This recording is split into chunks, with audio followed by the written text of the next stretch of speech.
Okay, good afternoon everyone. I'm Paul. Thanks very much for coming to my session.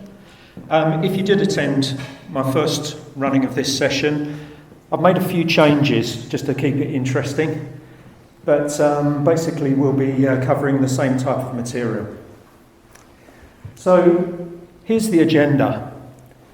I'm going to look at a particular type of problem, which I'm going to call a recurring grey problem. And I'm going to explain what that means. And although you may not be familiar with the term, I can guarantee that you'll be familiar with the effect of a recurring grey problem.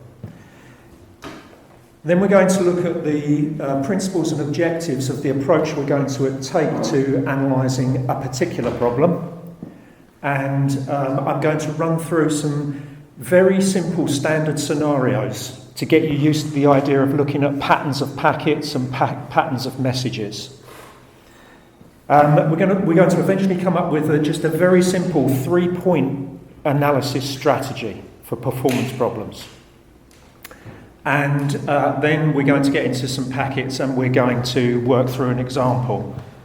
If you've read the preview for this session on the TribeLab website, you'll see that I suggested that we could run through this together. We tried it, it didn't work. So what I'd encourage you to do is, if you want to repeat the exercise later, all of the information is available on the TribeLab site. You'll be able to get this video, so you'll be able to replicate everything we do here. But I'm going to refrain from trying to cajole you along to follow what I'm doing real time. Okay, so let's get straight into it. So recurring grey problem. So the first thing is it's a problem. So it's an intermittent error, incorrect output, performance problem. Most recurring grey problems are performance problems. 75% of them are performance problems. The grey term is the important piece. Grey just means we don't know which technology is causing the problem. So there might be theories, and as we all know, it will probably be laid at the door of the network team. But there may be theories about what's causing the performance problem, but nobody's really quite sure. And so it's a grey problem. And of course, recurring just means it keeps happening. And so these are just the sorts of problems that tend to land on the desk of the busy network engineer. What's wrong with your network? You know, when I'm travelling on the London Underground or subway, and you can hear people talking around you and they say, have you had a good day at work? No, we had network problems. Who knows if they had network problems? Could be anything. So if we have a standard sort of ongoing problem, the cause of it is static. So that means we can probe the system, we can query things, and we can perhaps determine the cause of the problem. But when we have recurring grey problems, the cause is transient, which means that by the time you get to look for the cause of the problem, it's gone away. And so you have to get really lucky to catch it at a point in time.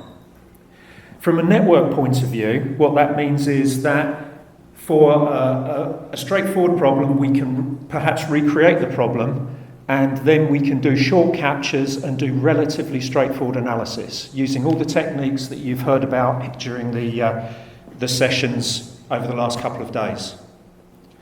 But for a recurring grey problem, you can't do that.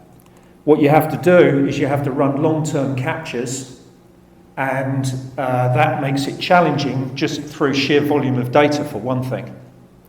And so it's these types of problems that we are going to look at today. So let's set out some principles to start with. The first thing is that we are going to analyse one symptom at a time. So there's often the situation where you get multiple symptoms. Let's say that opening a Word document is slow, saving an Excel spreadsheet is slow, and opening an inbox item in your email system is slow. They all started happening at the same time. They must be caused by the same root cause. That's the theory. I strongly discourage you from going down that route once you get into, if you're breaking out Wireshark and looking at packets, you need to focus on one symptom at a time. Don't try and tackle them all at once.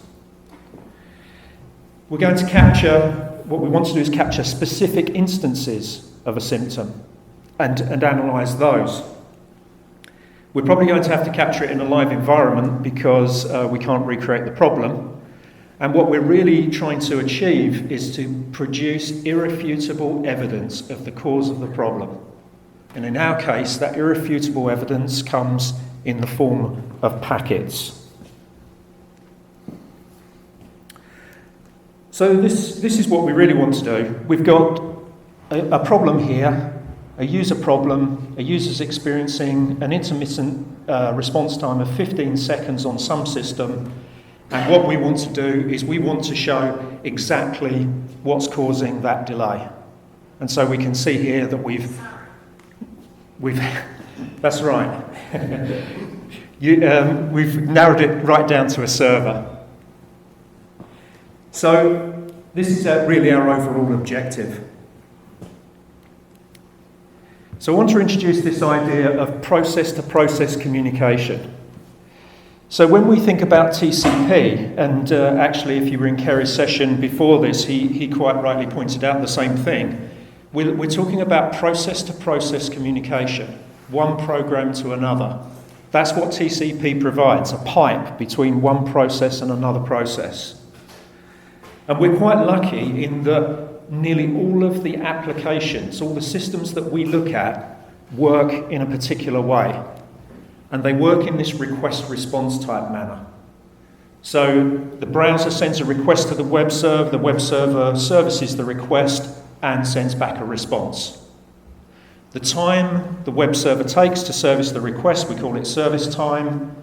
The overall response time experienced by the client is the response time. We call it APDU response time, Application Protocol Data Unit, which is an old OSI term, I think.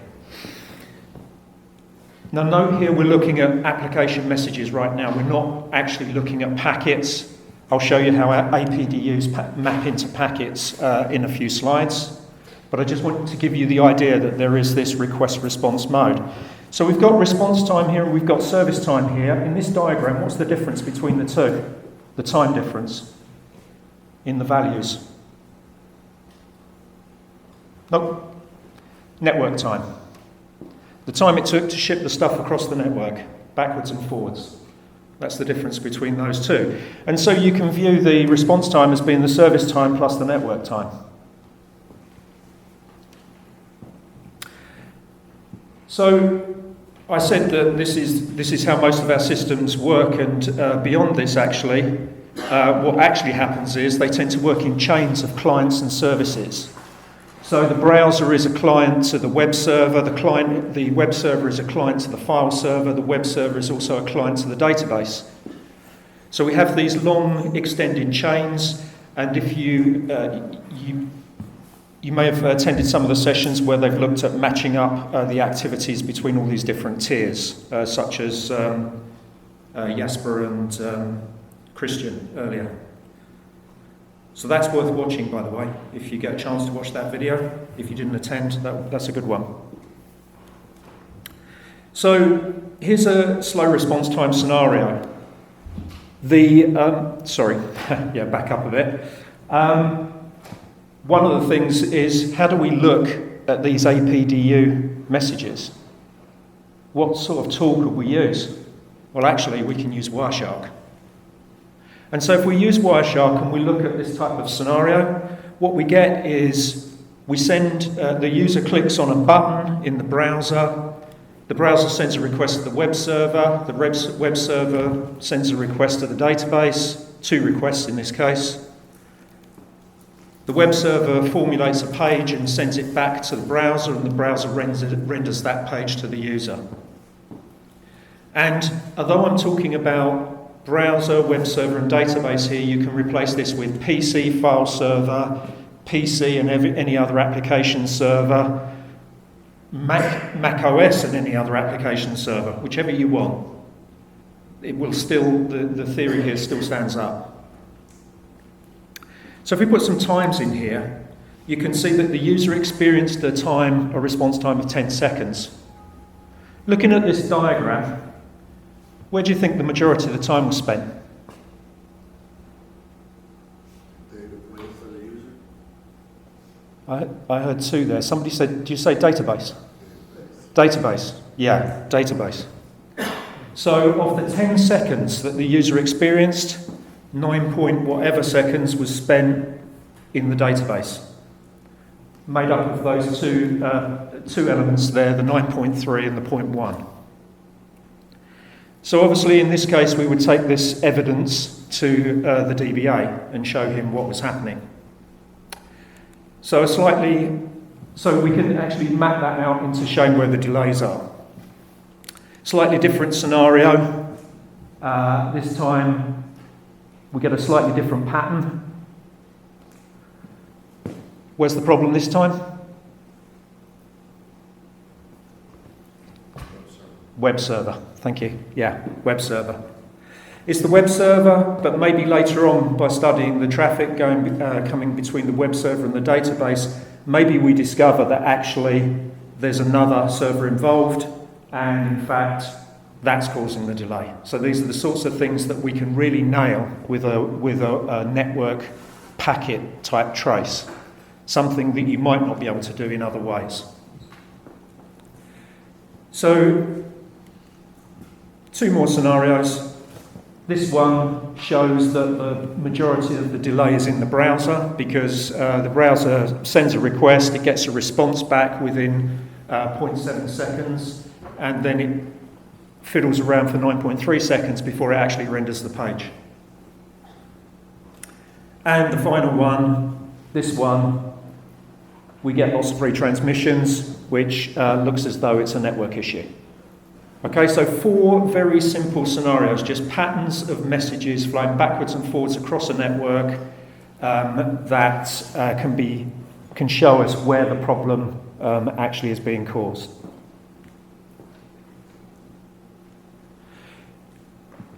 I quite neatly skipped over the bit that explains how do I match up HTTP requests hitting the web server with the database requests.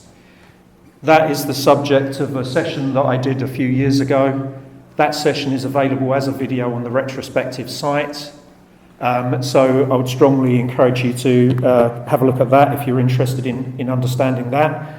Take a look also at Jasper and Christian's session this morning. And then the other thing, I don't think you can see it very well, but if you go to the TribeLab site and go to a section called Network Trace Analysis Guide, this document here gives you an absolute detailed blow-by-blow on how you match up traffic across the network and through the multiple tiers. Okay, so we've talked about APDU messages, so now let's actually have a look at what that means from a packet perspective. Well, in this case, we've got a request, and that request is small enough to fit within a single packet. And so one APDU equals one packet in this case. But the response coming back does not fit within a single packet. And so we have to split the response over 3 packets. So we have a multi-packet APDU, if you like. So we can take these sorts of patterns of this matching of APDUs and the way that APDUs are split across packets and come up with a general model for analysing request-response performance. And we call that the response time element model. So let me show you how that works. The user clicks on a button. The browser spends some time processing the request before it actually sends a request across the network to the web server. Maybe this is submitting a very large form of data or something, but anyway, the request, it requires 4 packets to carry it. So we've got one application message, it has to be split across 4 packets. And I'm just showing data packets here, so with a data length greater than 0. The time it takes to send that data, we call that the request spread. So the request spread value is affected by all of those things that you hear talked about in the sessions here. So this is all about queuing, delays, congestion type queuing, retransmissions, TCP window sizes, delayed ACK, NAGL, all those things that you've heard about in the sessions here this week. They're the things that are going to impact on the request spread. Then we have some service time, and then once the web server has formulated an answer, it sends back a response. The response is split across 3 packets, and so we've got some response spread. And then we've got perhaps a bit more client time, and then we render the page. And you can see the APDU response time again here, showing that it's the first request packet to the last response. So response time, first request to last response. Okay, so that's good theory. What does that mean in practice? Well, there's a plugin for Wireshark called Transum. You can download the plugin for Wireshark 2.2 from the TribeLab site, but in fact, Transum will be incorporated as a standard part of Wireshark from 2.4 onwards. And 2.4 is supposed to be released, I think it's mid to late July. What that does for you is it adds a whole section into the packet decode. And so you can quite clearly see here the response time, the service time, the spread values, they're all there available. And not only can you show them here, of course, if they're in the decode, you can right-click on them, apply it as a column, and you can have it in the summary line in the packet list. So that gives us a really quick way of finding slow responses. And we'll take a look at that when we come to do the practical piece. So APDU response time gives you the client's perspective. If the number is big, then there's a problem somewhere. That's the general sort of thought. If the service time is big, then there's a problem with the service. So there's a problem, in our case, it would be a problem with the web server or something behind it, like the database server, file server, all those things. If the spread value is big, then we've got a network problem. So you can see that we can take a top-down view of this, and we can simply look for the slowest APDU response times, and once we've found those, we can then split that out into the service time and the spread values, and we can quite quickly conclude whether we have a service issue or a network issue.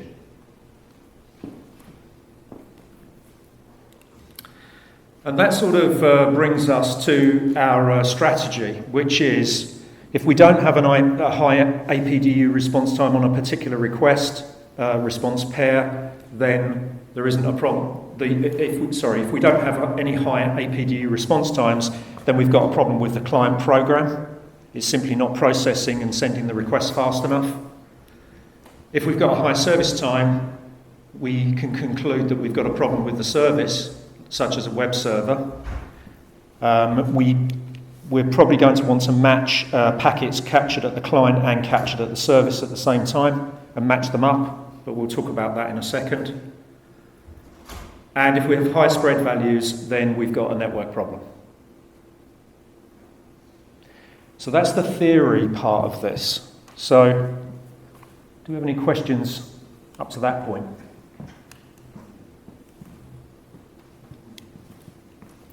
Okay. Give us the packets. We want packets.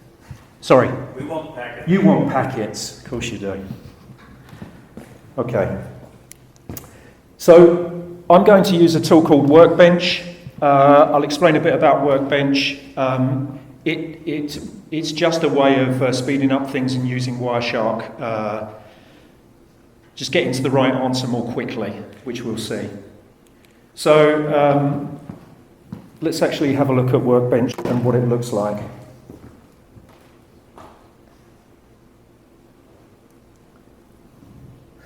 Yeah, that's what I thought.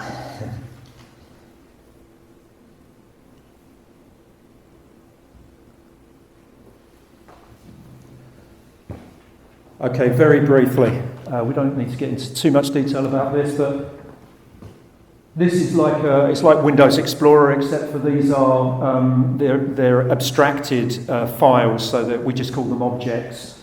Some of them are trace files. You can see we've got some network trace files here. We've got some perfmon logs. We've got some process monitor logs. We've got some web logs. We've even got a video, which we're going to look at in a second.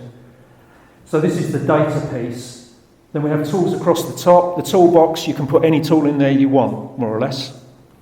And you can see we've got Wireshark in the toolbox. And then we have this workflow on the right-hand side. And this is the thing that I wanted to show you, because what I'm here to try and promote to you is that we should be adopting systematic ways to doing the analysis of this type of data. And there are ways that we can do that, which I'll show you in a second. So it's like a drag and drop paradigm. So I can take that file there, I drag it onto this area which is called the work pad, and then I drag that onto there, and it opens in the normal way, which is great, except for what I just opened was a file that is not supported by Wireshark. So in the background, Workbench just translated a Microsoft ETL file into PCAP-NG and then opened it in Wireshark. So you can do all sorts of clever things with it. So, for example, the idea of dragging and dropping an Excel spreadsheet onto a PCAP file sounds ridiculous, except for it opens it. So it just does all these transformations in the background. Paul, do you need to have the message analyzer to do the conversion? No. Or is that No, I just have a message analyzer in the toolbox, that's all. No, you don't need it. These are the transformers actually down here, just shown down the bottom here. And you can actually write your own. There's a set of rules around how you write the transformers. Okay, so that's the basics of Workbench. I just wanted to show you so you knew what it was that I was using. Just a bit more information about it. So the objective of Workbench is any data, any tool, expert guidance. That's what we're trying to achieve. You should be able to access any data you want with any tool you prefer and get expert guidance along the way. At the moment, we're still developing the product. We've been developing it now for about, we showed a proof of concept last year at SharkFest, but this Workbench has been in development for about a year. And it's available as a free trial until December, and even after December there will be a free of charge community edition. And it's, at the moment, the way that we're building it is we're building it as like a Wireshark enhancement product. That's how we're developing it. So these are the sorts of things it can do. It can filter through large volumes of data, many files. You can just drag and drop a whole group of files and then drag a filter tool onto it, and it will rip through the whole thing and pull out the things you want. It does things like finds markers. If you know about markers, we'll be talking a bit more about that later. It does this thing called transformations. It does packet matching, so it can match packets from various points across a network, including across NATs and things like that. And it also has a feature called Synchro, where you can actually show two traces side by side and you can move through one and the other one tracks based on the matching algorithms. So we'll see that as well.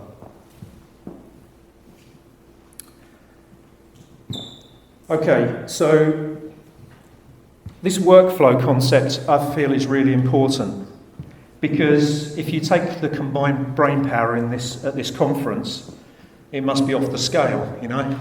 And if we could find a way of codifying that and putting it into standard work practices and standard workflows, then not only do we all get to share in a consistent way of analysing trace data, but it also gives us the ability to continually refine it, improve it, and build on it. And so that's really what we're trying to achieve. That's one of the things we're trying to achieve with Workbench in the expert guidance piece. So what we'll also see is that Workbench, the workflows get contextualized as you add information into them, and they also adapt. So for example, there are decision points where there'll be a question that says, was the user using a PC or a VDI session? And if you say PC, it will take one route through the workflow. If you say VDI session, it will take another route. So it's this sort of adaptation that we're trying to build into this. Ultimately, what we want to do is allow people to share workflows, and you'll be able to create private workflows that are only visible to you. You'll be able to share them with colleagues, so they're only visible to a group of people, or you can publish them to the community. The public interface for this is definitely in development, where the Workbench product, as you see on the desk at the moment, is quite a bit ahead of the actual workflow public interface, so we're still working on that. Okay, so let's get into some packets, as you said. So we'll start off with the symptom.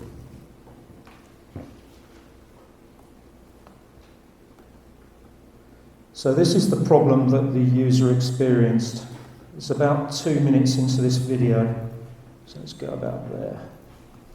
Now what you can see is over here on the right hand side, you can see the user using an application, and you'll find that they click on things. Okay. And I think, yeah, it's already gone wrong. You can see the spinning wheel up the top, spinning round and round, waiting for Web 01. So the user is using this application, and the application simply hangs. Then over here on the left, there's just a tool. It's called Sonar. You can use pings, but this is how you send a marker into a trace. So a user is asked to just press a send button, and you can actually hide all of this lot. But you press a send button, and you can now see, if I just pause the video, you can see that it's logged a marker here. So a marker was sent, it's marker number 7. It was sent at 15:40:31. We'll see that there's a time zone difference, which really messed me up on Monday when I started to look at this trace here in the US. So we've got a marker, we'll see that marker in the trace, and we'll see how quickly we can find that. So the problem is that the user pressed on a link that said instructor, which is this link over here. They clicked on this link here, and the thing just hung for 30 seconds. Okay? So that's the problem.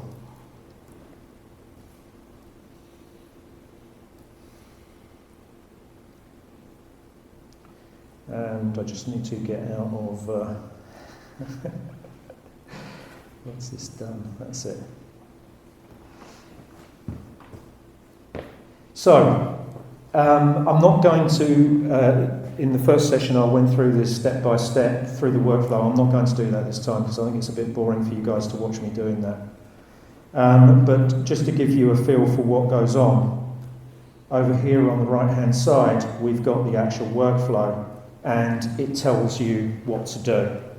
And as you go through it, you actually start to add more information into the workflow. So for example, it asks you things like the username. So you say it was Mark, and what application was he using? He was using an application called Contoso. And then it starts to get into things like 30-second response time. What's an acceptable response time? 2 seconds. He was using a PC. What's his IP address? 192.168.10.81. And so it goes on. And so you just keep filling out information, and it's storing it, and then it will start to guide you into actually what to do. So I'm going to skip forward a bit to the point where we've entered a lot of that sort of information, and now we're at a stage where we need to actually do something with the trace data. So the question is, did Mark or anyone else send a marker at the time of the problem? Yes, they did. So I need to get hold of this trace data here, I need to drag it onto here, and then I need to use a tool that will find all the markers. So let's drag the tool onto there, and give myself some more space. And we can see marker number 7 here in this list. And we can see what time it happened, 10:40:31. And in fact, I can even go straight to that frame in the trace. And you can see there's the marker. So that's a really quick way of getting access into the data. That might not look that impressive when you're just talking about one file, but I could have had 20 files in that file set, and it would have ripped through the whole lot and found all the markers in all of them, and then taken us straight to the right point. So, let's carry on with our flow. Was the marker sent immediately before the problem? No, it wasn't. Was it sent immediately after? Yes, it was. The marker identifier was number 7. Does it appear in the list? Yes, it does. And what was the time? It wants me to add 1 second onto the time. So the time was 10:40:32, adding the additional second. And it's now stored up that information, and it'll go on to use that further. So close the marker finder tool. Now it wants me to start to filter the data. So what I do is I grab the filter tool, I drag it onto here, I go into expressions, and these expressions are standard Wireshark filter terms. So I copy this one here, and then I need to set this time range to 10:39:42. That's good enough. And 10:40:32. 10:40, that'll do. Include the sins. Okay, so one thing, if you say you've got a session that's long running and it's running across a number of trace files, if you then time slice it and just get one section of trace, if you don't have the sin exchange, the sin-sin-ac, you lose things like window scaling factor.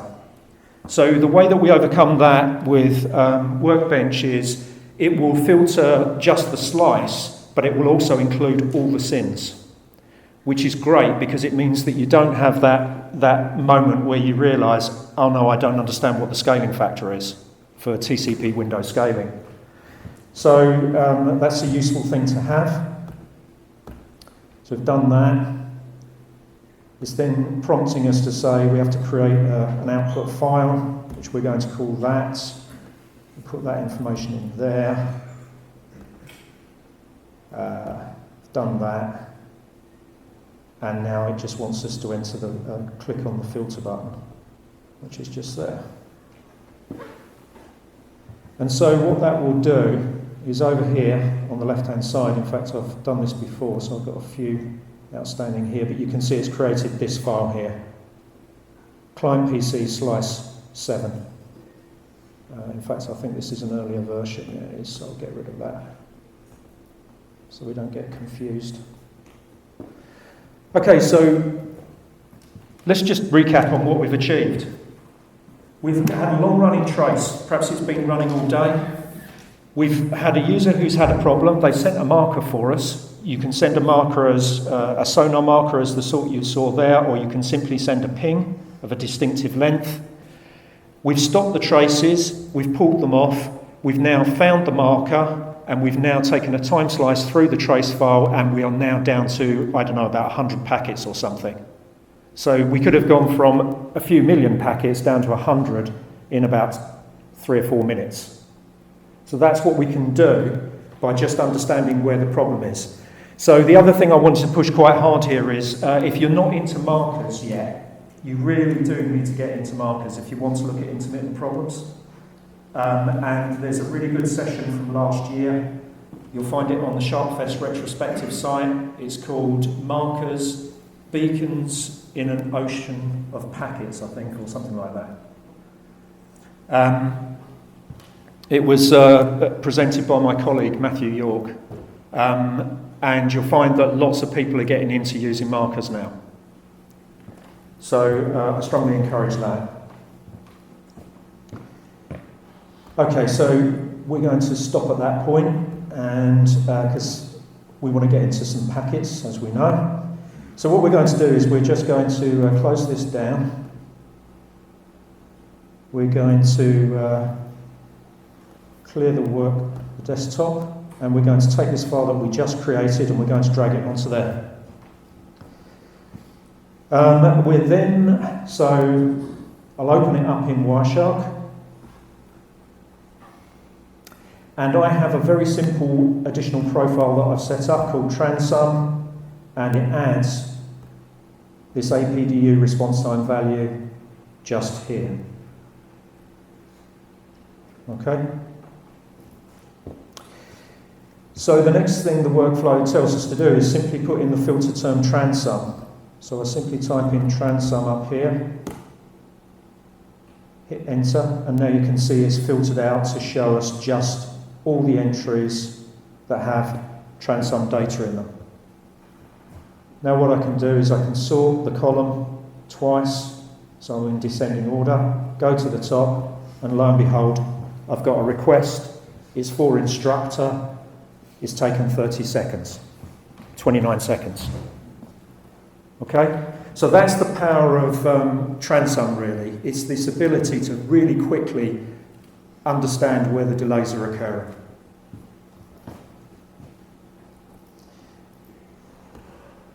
So we've done that bit. We've done that. Is the slowest APDU response time equivalent to greater than 30% of the slow response time of 30 seconds? Well, yes, it is. It's 29 seconds. So yes, it is. What's the frame number? It's frame number 39.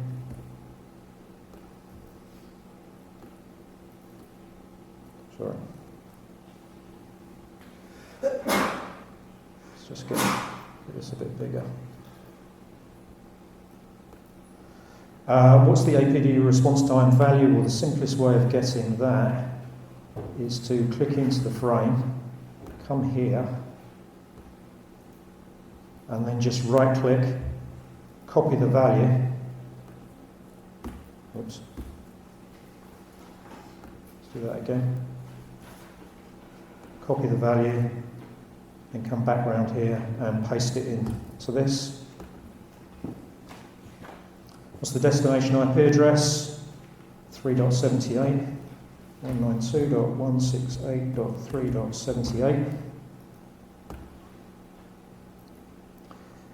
It's using TCP. And then it wants to record more information about what's going on. Oops.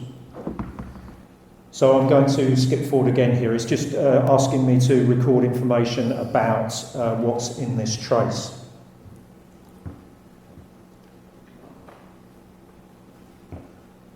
No, actually I'm going to have to continue for a bit. Hang on a minute. So destination port number is port number 80. It's this request here. So we'll put that in, port number 80. And then it says, is the service time for frame 39 greater than 50% of 29.485? Well, yes it is. It's almost the same value. Yes it is. Service time. Copy that value. And paste that into here. It looks like you've got a problem with the service. Okay? So the next thing it's going to do is it's going to then take me through through steps to cross-check the findings with the trace that was taken actually at the web server, this trace here. So you can see it says, before we do this, we need to collect some information. As we have a matching server-side trace, we'll now check to confirm the problem is a service performance issue. Now, I'm not going to go through all the steps because that will take too long, so again, I'm going to skip forward, and I'm going to show you what you end up with. So, after you've done all of this, the position you get to is this little report here. So what this is telling us is we've got a service problem. The problem is actually captured in this trace file here. It's frame number 39. The service time was this. The service IP address was this. The service transport protocol was this. And the transport port number was 80. Obviously with 80, I guess we all know that it's a web service. But it could be some wacky number that we don't know what the service, what actually is the service running on that port. And so it then goes on to give you a few instructions about how you can discover what program is actually running that owns that particular port that's going slow. So we can then do the final step and actually find out exactly what's causing the problem.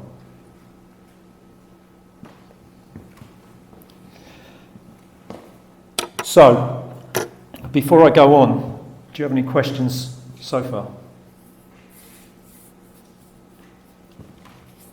It's the end of the second day. There's an event on tonight, isn't there? What's happening tonight? It's the package showcase and packet challenge. Ah, the packet challenge. Oh, that's what you're saving yourself up for. This must be. Okay. So I thought I'd show a couple of alternative approaches to these last few steps. This workflow was written a couple of months ago. And since that time, we've actually added some features into Workbench that actually can make this work much faster. So what we'll do, in fact, let's just close that completely. And we'll get rid of that for the moment. And we'll just work over here. So what I'm going to do is I'm going to take the file that I've filtered right down to the few important packets, but I'm going to actually match those with the packets from the web server. So the way I do this, and this is a matching tool that we haven't quite completely got integrated into Workbench. It doesn't look quite the same. It should work on a drag and drop basis, but it doesn't. So it does bring up this tool here anyway. So let's see if we can. We're going to use a basic TCP match profile. I'm going to take this file here, drag and drop that there, take that one, drag and drop that there. And then all I have to do, actually, I don't have to do anything else other than run a match. And this should run fairly quickly because there's not that many packets in the client side trace. So I can tell you that we've matched like 5 client packets and 5 server packets, and the match process takes about 3 minutes to run. But that's probably about 500,000 packets in each point. And if you've ever tried to match packets manually, I can tell you it's flipping slow. It takes ages. And I usually use Excel in a spreadsheet and try and match up rows in a spreadsheet, but it takes forever. So we've just done that in a few seconds. And that gives us a match grid. And I'm going to unpin this so that we can look at the match grid.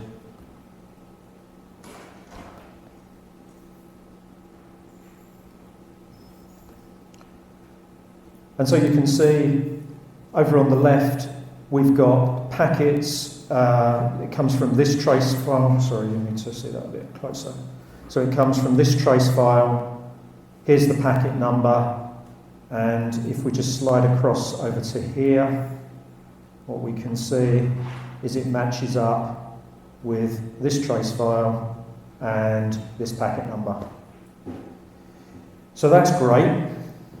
All very lovely, but so what? Well, what we can do is we can right-click on this one and just launch it straight into Wireshark at the correct position. And we can, actually that was, let me do that again, because we know it's packet 39 that's the issue.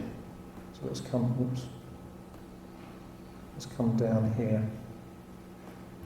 Whoops. Come down here to packet 39. So here's where our problem is. Here. This was the one that went slow. So let's just launch straight into Wireshark from there. And you can see it's taken us straight to the get my instructor entry with the 29-second APDU time. So let's go back to the match grid and let's right-click on the corresponding packet in the other trace. It launches, this is a bigger trace, and this has gone straight to get my instructor, etc. And if we open up this here, you can see the APDU response time and the service time are identical. And so from that, we can conclude that this definitely is a service-side problem.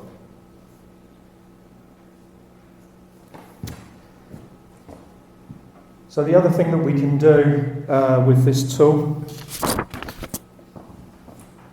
is there's one more additional little trick that it can pull, and that is to use this thing called Synchro. Let's just close up these so we don't get confused. So if I now click, actually I have to click out of that into the other one. Let's just back up a bit.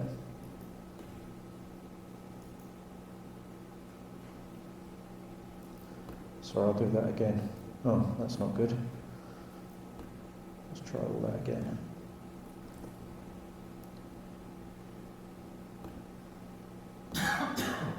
So run the matcher tool. Change the match profile. So the match profile she's set up as a set of rules that tell you how the match is going to happen. So if you look in, if we have a look in here, you can see that it's going to match on IP addresses, IP ID, TCP port numbers, TCP sequence numbers, and destination port. Okay, so let's run that.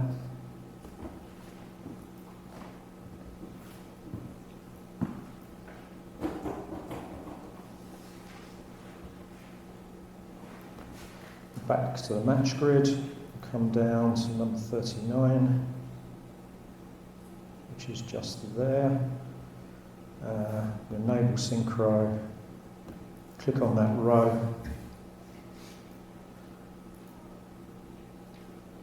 Okay, so it's loaded up 2 copies of Wireshark, and again they are in the correct place in the trace. You can see that that one is showing to be at the 29-second response time, and if we go and have a look in this one, it's on the 29-second response time. This is a bit difficult to show you on a low-res screen, but I hope you're going to be able to see this. So there's our 29-second response time, and what happens is if you watch the screen over this side, as I move through this, the other trace is following. And it's not just following one for one, it's actually going through the match grid, finding the matching packet, and then jumping to the correct place in the other trace. This makes it so quick to work out what on earth is going on. And one of the things that we spotted when we were doing this particular exercise is that if we look at something like, if I can find one, I'm just going to simplify this trace. I'll simplify this one as well.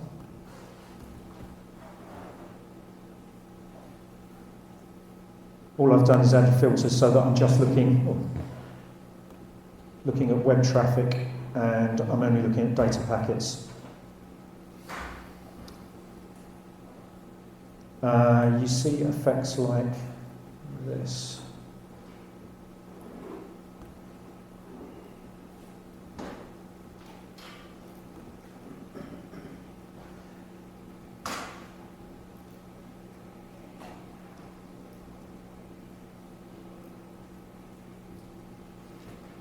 So I'm looking for a particular pattern to make it easy, I'm looking for a pattern of traffic. Of course, I'm not going to find it. Anyway, what you see is situations where in the client-side trace we see 3 packets coming from the web server, but in the server-side trace you only see 1 packet leaving, which is a bit bizarre until you realise that the server is equipped with a card that does TCP segmentation offload.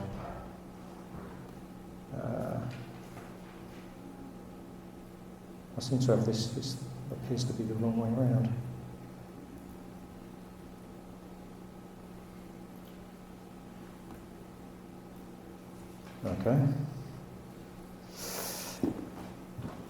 Okay, let's talk about TCP segmentation offload. I might as well tell you as I actually prepared a slide for it, so let's not waste a slide, for goodness sake.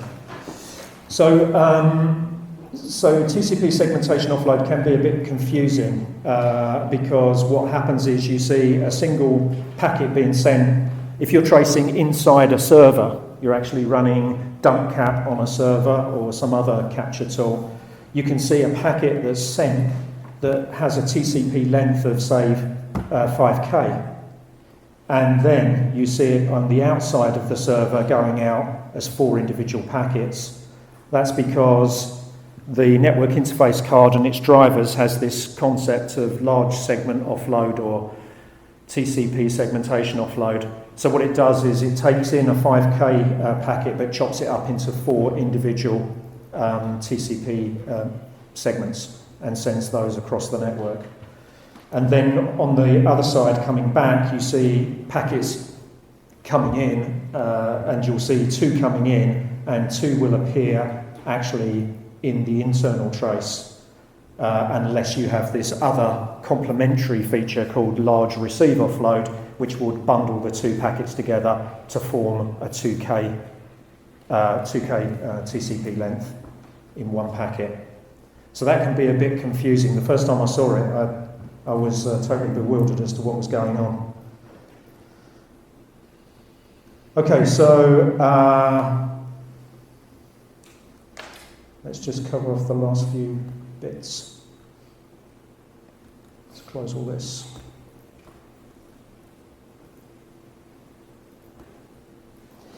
So the other thing you can do is, and again this is a feature of Workbench, we actually have the IIS weblog for this problem.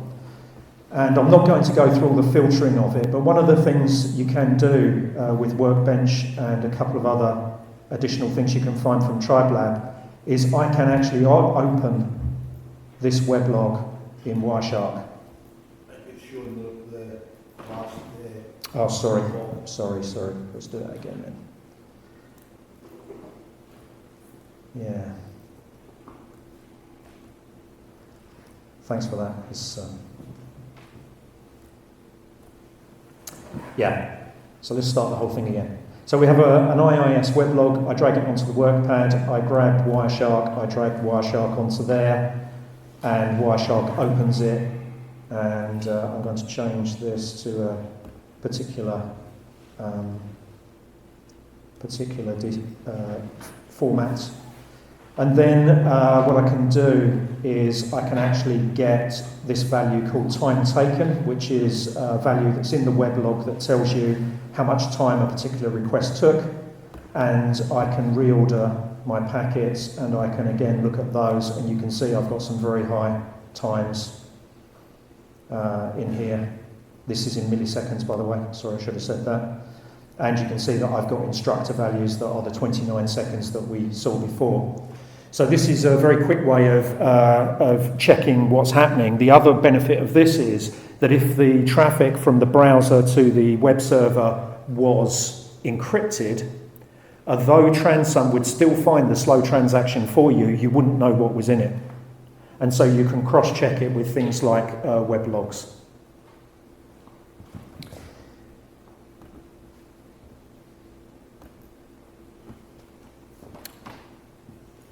That's all I really wanted to say. Do you have any questions? Yes, please. You work with us with proxy logs? Sorry, Does product, will it import a squid proxy log? It doesn't at the moment. So what I've actually asked the core developers is, can we write a generic log import or a log format to hold log data within Wireshark PCAP traces, PCAP-NG files? Because you've obviously seen that at the moment we already convert web IIS logs into that format, but we encapsulate them in a dummy Ethernet frame. And I'm in negotiation with the core developers. At first they said it's not a glorified log viewer, I think was the first take. And then they're sort of coming around to the idea of enriching trace data with other types of data. So yeah, sure. Other log formats, there's no reason why we couldn't do that. That's the intention, is to enable us to mix more different types of data. So, for example, if we take this thing here, which is, I don't know if you're familiar with the Microsoft product Process Monitor. It monitors the internal operations of a Windows server. Now I can take Excel and I can drop that onto Process Monitor file, and it will summarise. It will get me all of the entries out of that file. And what I really want to be able to do is not just render that in Excel. I want to be able to then pull it into Wireshark and then mix it with Wireshark network trace data. So I've got much greater amount of detail for every single problem. So I'd love to be able to pull in web logs, application logs, process monitor traces, proxy log files, just the way you said. Yeah, I'd love to be able to do that. And that's certainly what we would try to do. If they don't agree to us doing this in a standard way, we may just go ahead and do it anyway, because we see it as a really important step to enriching network trace data. Because, of course, the trouble is that there's more and more encryption, and we're seeing less and less. And I don't understand IPv6 very well, but my understanding is we could well be looking at end-to-end encryption from from NIC to NIC. Now, if we're going to get to that stage, then what the heck are we going to be looking at when we go to look at trace data? So we need to find other ways of understanding what's flowing in those packets. That was a very long-winded way of answering your question. That's okay. Okay. Any others?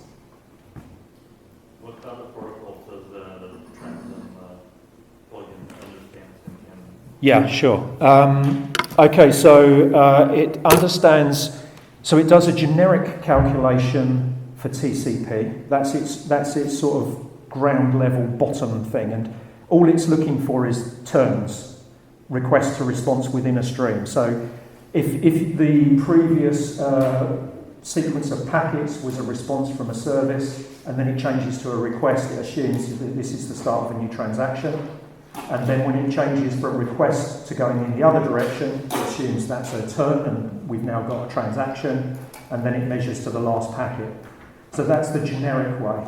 That will work with lots of things, like database, Oracle and Microsoft TDS and things like that. It won't work with SMB, because SMB has an additional level of multiplexing that runs over the top of TCP, and so we wrote a specific internal decoder for SMB. We've written one for DC RPC, because at one time we were looking at a lot of Outlook problems.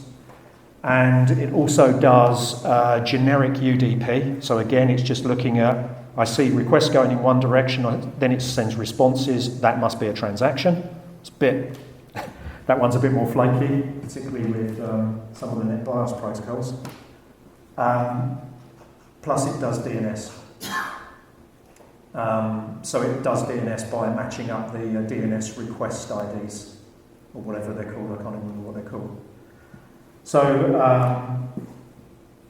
It supports a pretty wide range, and if you go to the TribeLab site and look, you'll see all of the documentation for it.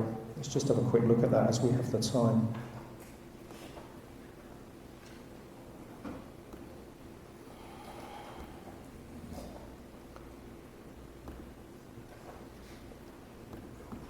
You're going to see some stuff in here that you won't see when you look. It's because I'm an administrator and I've got some additional stuff in here. So this is the area where you can download or get all the information about Workbench and all the activity. You can look at the user guide and then you can go into the download section and download the actual software. So that's the download section here. The marker tool that I used is called Sonar. You can download that from here, or you can simply just link to it online. So if I click, it goes straight to it. It doesn't collect any information about your what you're doing. It's purely just JavaScript in a page. And if you are security conscious about this, simply just save it and take it away and cut it around. It's subject to Creative Commons license. You can use it as you like. So that's the marker tool. And again, there's a user guide for that. That can do some really sophisticated things, actually. So that's well worth having a look at. Then we've got the Transum plugin. So we have, in the plugin section, there are two versions of the plugin. There's one which runs as a Lua plugin, which you can use for Wireshark running on any platform, whichever platform you want. And then we've created a C version, but we've only got a compiled version for Wireshark on 64 bits Windows with Wireshark 2.2. If you don't want to use any of those things, if you wait 4 weeks, you'll be able to just download Wireshark 2.4 and use it anyway. And there's an extensive user guide for this, and that gives you all the sort of background about, it's even got stuff about the RTE model that I've just shown you, and how Transum interprets the data. So that's a good place to go. And then if you're into process monitor, we've got stuff about that, and there's a PCOIP dissector, and then you can even have a play with this thing called Synchro. So you can download that. Oh, there's a section on SMB analysis. It's all based around SMB2, I have to say, because that's the predominant protocol we see used. So there's a lot of information there about how to analyse SMB traces. And then we've got a guide on how to capture network trace data. This is based around another session that I did at SharkFest 13, and how to capture in all sorts of different scenarios. And then finally, we've got the guide for the network trace analysis. So you can get access to all of this without registering or anything. If you want to download software, we ask you to register simply because we want to know how popular the software is, and also because some of the things will only work if you actually have login access to the TribeLab site, such as Workflow is the main one, actually. Okay, any other questions? Is there any support for RTP streams? Not at the moment, no. You mean Transum? Well, yeah, it would be a Transum. No, not at the moment, to be frank. I would like us to put something in there specifically for it, but we just haven't got around to it. But now, because it's now a Wireshark community plugin, then hopefully other people will start to contribute. So yeah, I hope that comes along. Anybody else? Okay, thank you very much for coming. Thank you.